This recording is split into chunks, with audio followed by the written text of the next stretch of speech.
இப்போ 3 மணித்தாலும் 4 மணித்தாலும் தான் இந்த கிழமை நித்திர கொள்றேன். நான் சரியான பிஸி. பிள்ளைகள ஸ்கூலுக்கு அனுப்பணும், சமைக்கணும், வீட்டு வேலை பார்க்கணும். பிஸியோ பிஸி. என் கண்ணெல்லாம் பாருங்க, எல்லாம் சரியான டயர்டா, கண்ணுக்கு கீழே கருவளையம் எல்லாம் வந்துட்டுது. இப்போ ட்ரெண்டிங்கில் அம்மாமார் சொல்கிற விஷயம் இதுதான். நான் சரியான பிஸி. நான் நித்திரையை கொள்ளாமல் என் பிள்ளைகளுக்காக என் வாழ்க்கையை அர்ப்பணிக்கிறேன். இது ஒரு பெருமைக்குரிய விஷயமே இல்லவே இல்லை அம்மாக்களே. சொல்லப்போனால் இது நீங்கள் உங்களோட உடம்புக்கு செய்கிற மாபெரும் ஒரு பெரிய துரோகம்.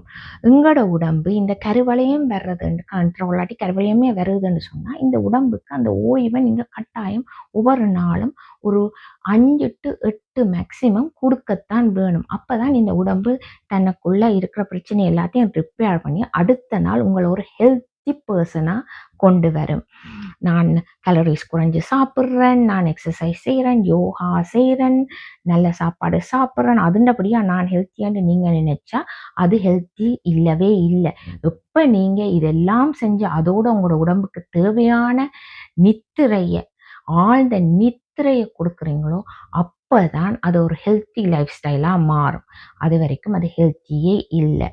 நாங்கள் ஹெல்த்தியாக இருந்தால் தான் நாங்கள் அடுத்த சமுதாயத்தை, ஃப்யூச்சர் சமுதாயத்தை ஒரு ஹெல்த்தியான சமுதாயமாக கொண்டு வர முடியும். இப்போ இதை கொஞ்சம் சிந்திச்சு பார்ப்போமா?